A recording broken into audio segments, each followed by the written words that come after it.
ខ្ញុំនឹកស្រីស្ទើរឈួតហើយទីស្ងាត់ម្នាក់ឯងចំបែងរែងព្រួយខ្វល់ខ្វាយនឹកស្នេហ៍ដែលឃ្លាតទៅឆ្ងាយតើណាយចិត្តឬនៅ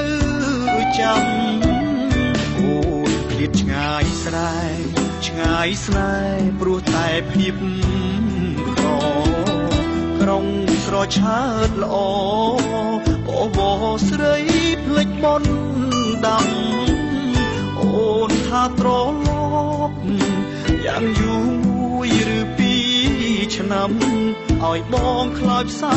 ររកម្មព្រោះទ្រាំចាំមកវើវិញមិន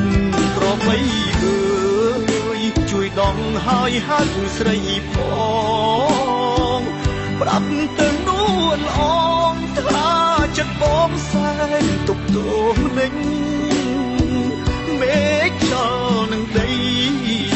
ជួយដូរចិត្តស្រីសំឡាញ់ឲ្យដៃទឹកដីភ្នំពេញស្រុកស្រែមិនចាញ់ក្រុងទេជីវ៉ាមកក្របី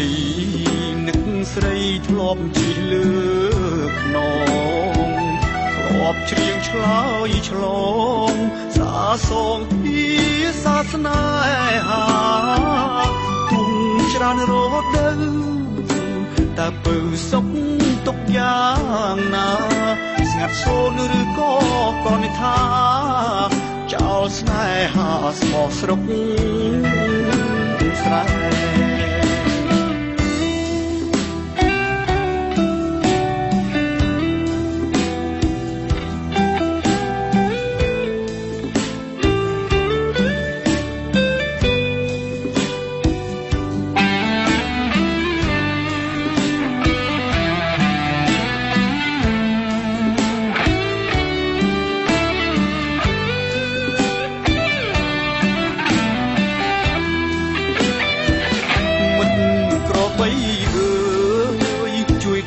ហើយហៅស្រីផងប្រាប់ទៅនួនល្អងថាចិត្តបងសែនទុកទោនឹងមេឃចលនឹងដីជួយដូរចិត្តស្រីសំឡាញ់ឲ្យដៃទឹកដីភ្នំពេញស្រុកស្រែមិនចាញ់ក្រុងទេជីវ៉ាមកក្របីស្រីធ្លាប់ជិះលើខ្នងធ្លាប់ច្រៀងឆ្លើយឆ្លងសាសងពីសាសនាហាគុំច្រើនរដូវតើពៅសុខ